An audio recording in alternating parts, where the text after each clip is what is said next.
Assalamualaikum warahmatullahi wabarakatuh.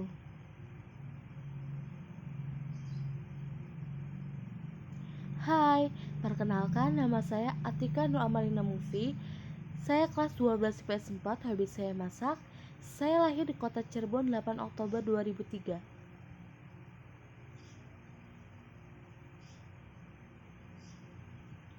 Di sini saya akan menjelaskan tentang pemanfaatan peta untuk jaringan transportasi.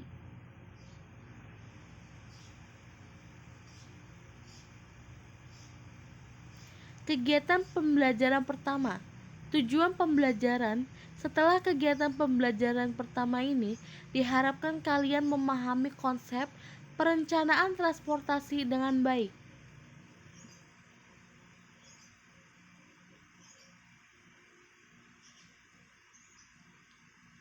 Apa yang ada di benak kalian ketika melihat gambar ini? Apa yang perlu dipersiapkan untuk membuat jalur transportasi seperti pada gambar berikut ini?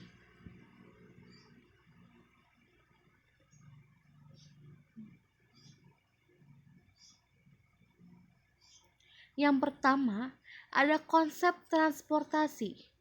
Pengertian jaringan transportasi. Istilah transportasi berasal dari kata Latin yaitu transporter, terdiri atas kata trans yang berarti seberang atau sebelah, lain dan kata porter yang berarti mengangkut atau membawa.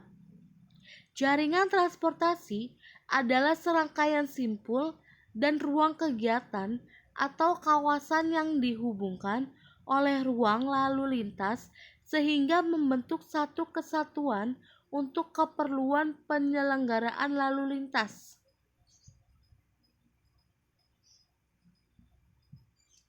Beberapa pengertian transportasi yaitu sebagai berikut. Yang pertama ada Papakostas 1987 mengatakan bahwa transportasi adalah suatu sistem yang terdiri dari fasilitas tertentu berdasarkan arus dan sistem kontrol yang memungkinkan orang atau barang dapat berpindah dari suatu tempat ke tempat lain secara efisien dalam setiap waktu untuk mendukung aktivitas manusia. Yang kedua ada Morlock 1978 mendefinisikan transportasi sebagai suatu tindakan, proses atau hal yang sedang dipindahkan dari suatu tempat ke tempat lainnya. Yang ketiga ada Warpani 2002 mengatakan bahwa transportasi atau perangkutan adalah kegiatan perpindahan orang dan barang dari suatu tempat asal ke tempat lain tujuan dengan menggunakan sarana kendaraan. Jaringan transportasi adalah suatu sistem untuk memindahkan orang atau barang dari suatu tempat ke tempat lainnya yang terdiri dari beberapa komponen yang paling berhubungan dan mempengaruhi satu sama lain, yaitu satu benda yang digerakkan atau manusia dan barang, kedua sarana transportasi, yang ketiga prasarana transportasi.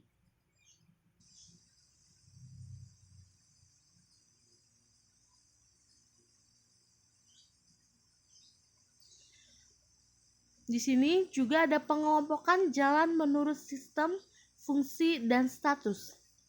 Yang pertama, pengelompokan jalan menurut sistem. 1.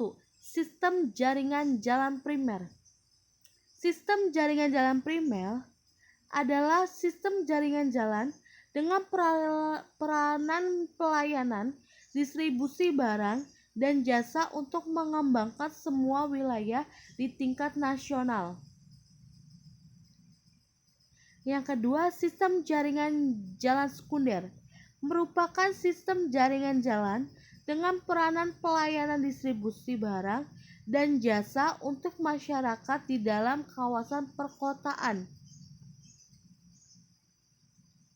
Yang kedua, pengelompokan jalan menurut fungsi. 1. Jalan arteri.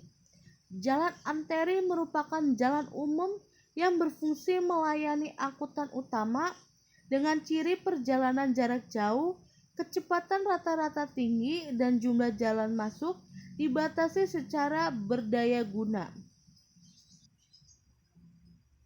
Yang kedua, jalan kolektor. Jalan kolektor merupakan jalan umum yang berfungsi melayani angkutan pengumpulan atau pembagi dengan ciri perjalanan jarak sedang, kecepatan rata-rata sedang, dan jumlah jalan masuk dibatasi. Yang ketiga, jalan lokal. Jalan lokal merupakan jalan umum yang berfungsi melayani angkutan secepat dengan ciri perjalanan jarak dekat, kecepatan rata-rata rendah, dan jumlah jalan masuk tidak dibatasi.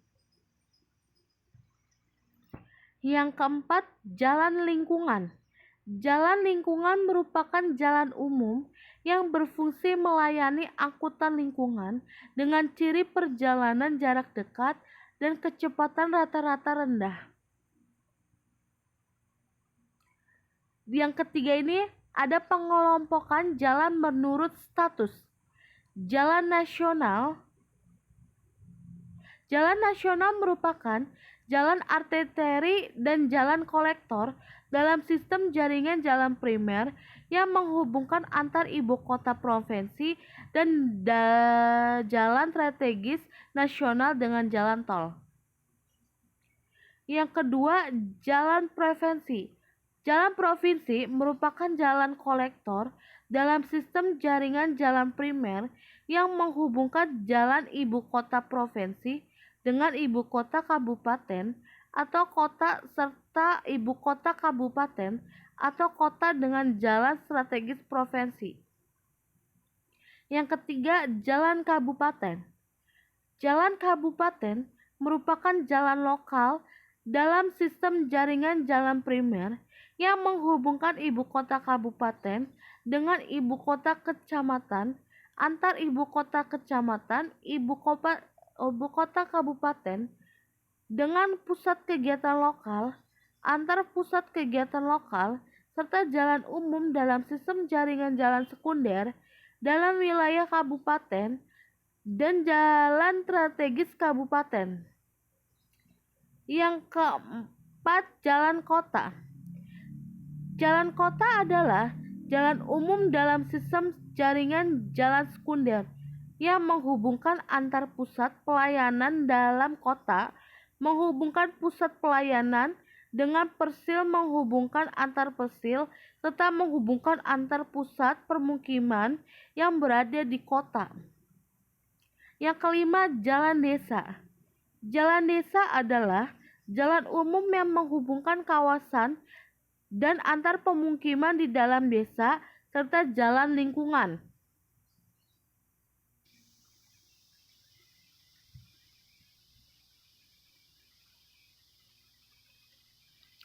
Di sini juga ada parameter utama dalam penentuan jaringan transportasi.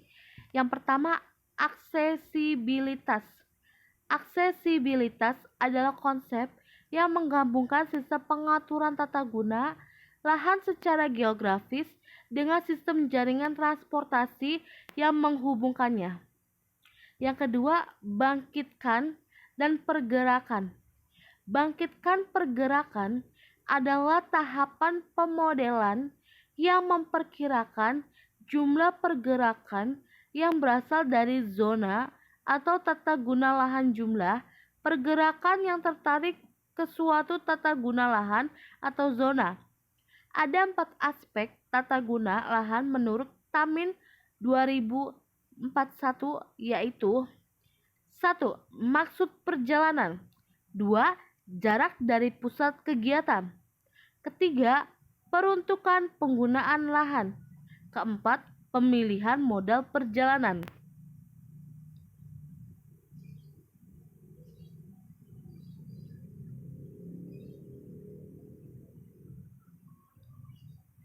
Yang kedua, di sini ada perencanaan transportasi.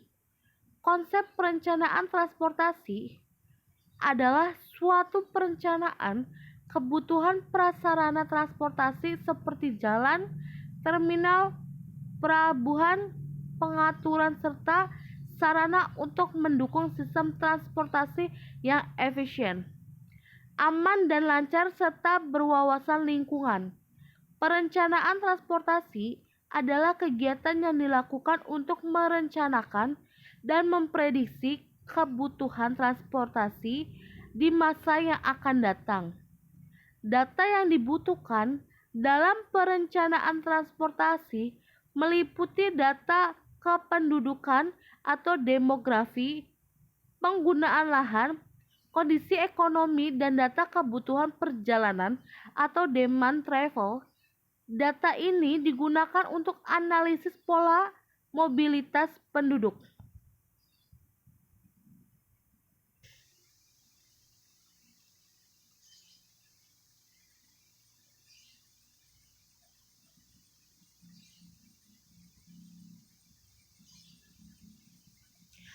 Permodelan bangkitan dan tarikan pergerakan atau trip generation and trip acceleration. Tahap bangkitan dan tarikan pergerakan bertujuan memperkirakan jumlah pergerakan yang akan dilakukan pada setiap tempat asal ke tempat tujuan. Misalnya anak sekolah yang pergi ke sekolah. Data atau informasi yang digunakan dalam penentuan bangkitan dan tarikan pergerakan yaitu penggunaan lahan penduduk dan kondisi sosial ekonomi.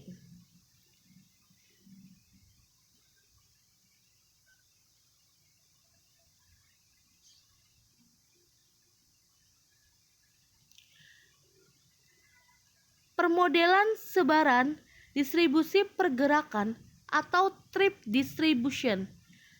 Tahap distribusi pergerakan merupakan interaksi antar penggunaan lahan, angan transportasi, dan arus lalu lintas. Pola distribusi sebaran arus lalu lintas antara tempat asal I ke tempat tujuan D merupakan hasil interaksi antara lokal dan pengguna lahan.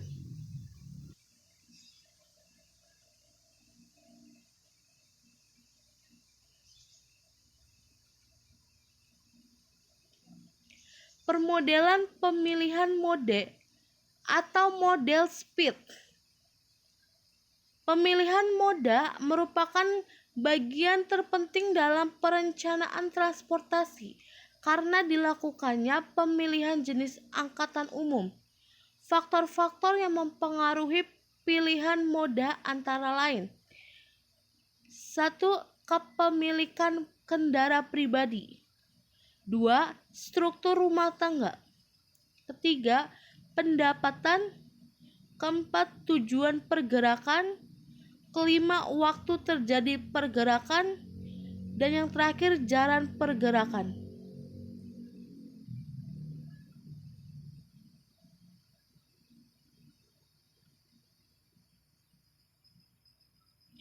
Model pemilihan rute perjalanan atau traffic assessment.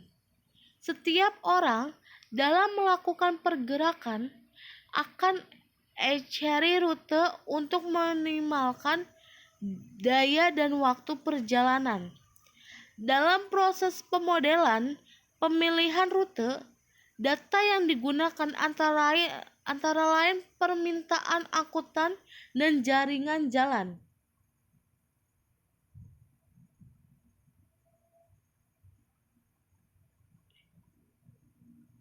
Tujuan perencanaan transportasi. Perencanaan transportasi ditunjukkan untuk mengatasi masalah transportasi yang sedang terjadi atau kemungkinan terjadi di masa mendatang. Tujuan perencanaan transportasi adalah untuk mencari penyelesaian masalah transportasi dengan cara yang paling tepat dengan menggunakan sumber daya yang ada. Kemacetan lalu lintas adalah situasi atau keadaan tersendatnya lalu lintas yang ditandai dengan menurunnya kecepatan perjalanan dari kecepatan yang seharusnya atau bahkan terhentinya lalu lintas, yaitu yang pertama ada tipe lingkungan jalan atau menggunakan lahan sisi jalan. Tipe lingkungan jalan menurut Munawir 2004 terbagi menjadi dua, yaitu komersial dan pemukiman. Yang kedua, tipe pelayanan jalan. Menurut Dirjen Bina Marga 1997, tingkat pelayanan jalan atau level of service adalah ukuran kualitatif yang digunakan untuk menerangkan mengenai kondisi operasional dalam arus lalu lintas, dan penilaiannya lebih memakai jalan atau pada umumnya ditanyakan dalam kecepatan, waktu tempuh, kebebasan bergerak, instruksi lalu lintas, keenakan, kenyamanan, dan keselamatan.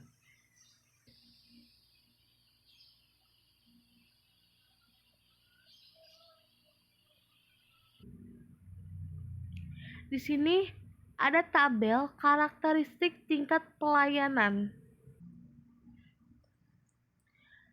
Klarifikasi tingkat pelayanan.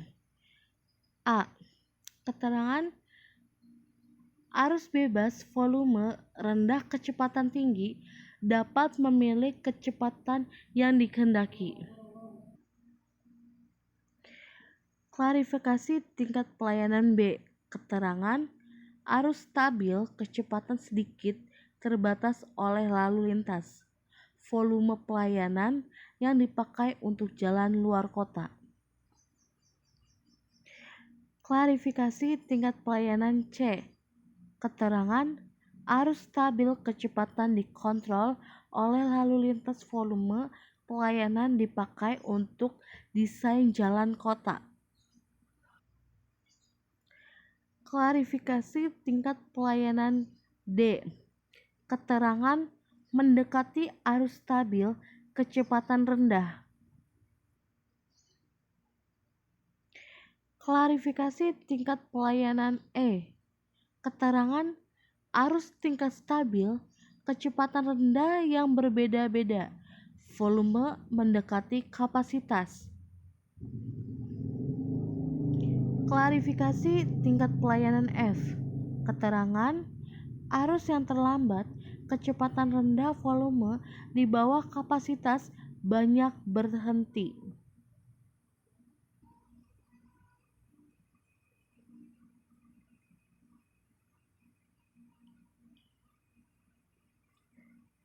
Ketiga, volume lalu lintas. Menurut Silva Sukirman 1994, volume lalu lintas adalah jumlah dari arus lalu lintas yang menunjukkan jumlah kendaraan yang melintasi satu titik pengamatan dalam satuan waktu.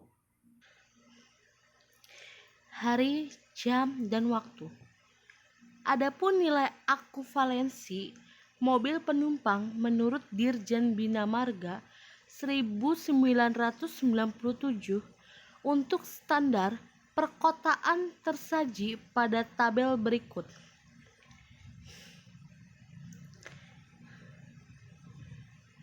Nilai ekuivalensi kelas kendaraan. Kelas kendaraan. Yang ke-1 adalah kendaraan ringan, mobil pribadi, taksi, kombinasi sepeda motor. Nilai ekuivalensinya 1,00. Yang kedua, sepeda motor. Nilai ekuivalensi 0,25. Ketiga, kendaraan barang sedang atau berat lebih dari 15 ton. Nilai ekuivalensinya 1,20. Bus sedang dan besar, tram, nilai ekuivalensinya 1,20. Dan sepeda, nilai ekuivalensinya 0,25. Keempat, kapasitas jalan. Kapasitas jalan dapat diartikan sebagai kemampuan ruas jalan untuk menampung arus atau volume lalu lintas dalam satuan waktu tertentu.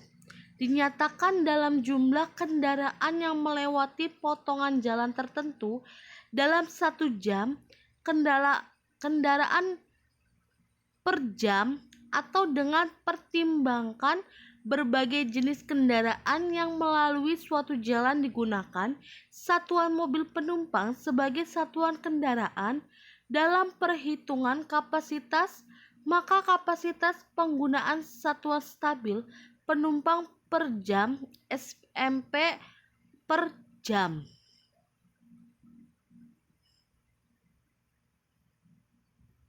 Yang kelima, hambatan samping. Menurut Dirjen Bina Marga 1997, hambatan samping adalah dampak terhadap kinerja dari aktivitas samping segmen jalan. Hambatan samping tersebut antara lain adalah pejalan kaki, angkutan umum dan kendaraan lain, parkir atau berhenti, kendaraan masuk atau keluar sisi jalan, dan kendaraan lambat seperti becak dan kereta kuda.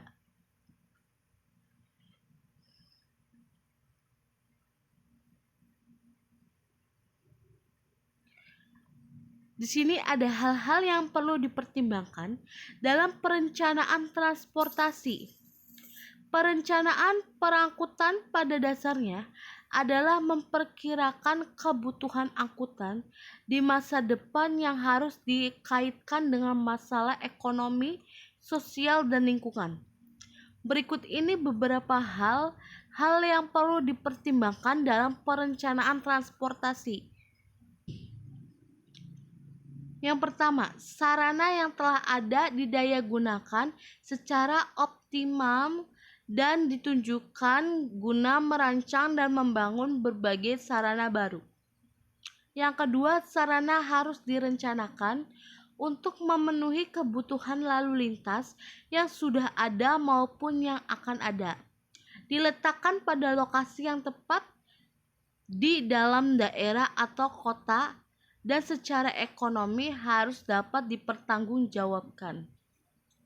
Yang ketiga, perangkutan harus diberikan keuntungan maksimal kepada masyarakat dengan meminimumkan penggunaan waktu dan biaya.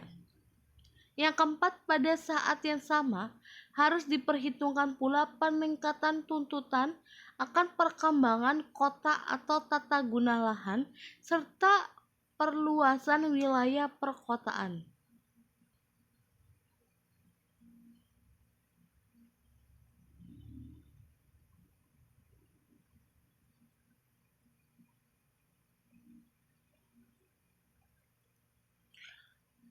Tahapan proses.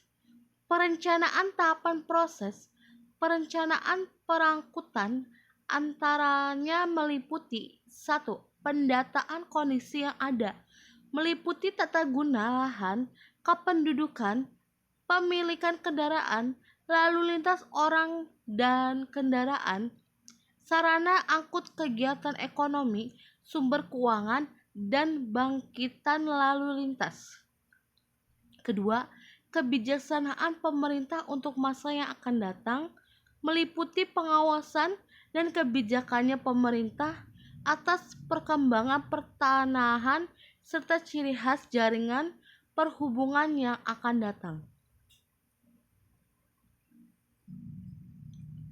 Yang keempat, perkiraan lalu lintas di masa yang akan datang, meliputi bangkitnya lalu lintas di masa depan, pilihan moda angkutan atau ragam kendaraan, perpindahan antar zona, pembebanan dari pergerakan antar zona ke dalam jaringan perangkutan, dan evaluasi.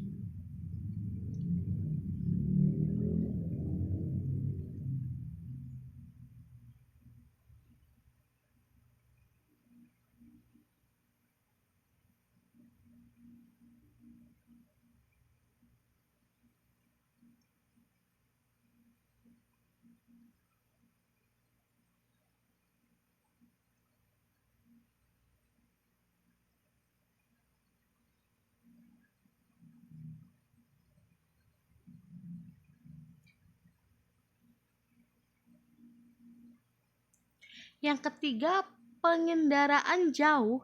Untuk kerajinan transportasi, peran pengendaraan jauh dalam kajian transportasi yaitu untuk penyediaan data, penggunaan lahan, pengumpulan data sosial, ekonomi dan inventarisasi jaringan transportasi. A. Penyediaan data penggunaan lahan.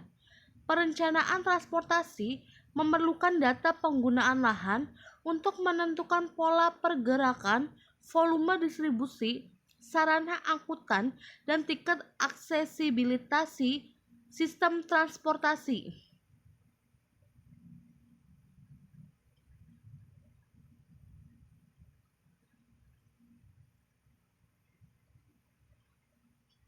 B.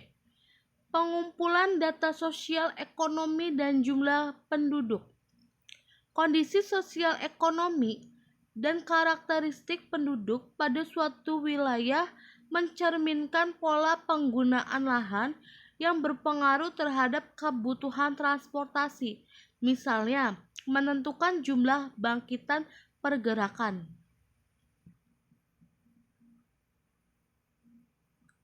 C.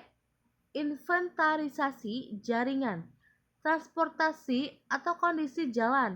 Citra pengendaraan jauh resolusi tinggi dapat menampilkan data jaringan jalan, sungai, rel kereta api dengan sangat jelas. Sekianlah penjelasan dari saya. Kurang lebihnya mohon maaf. Billahi taufik walhidayah. Wassalamualaikum warahmatullahi wabarakatuh.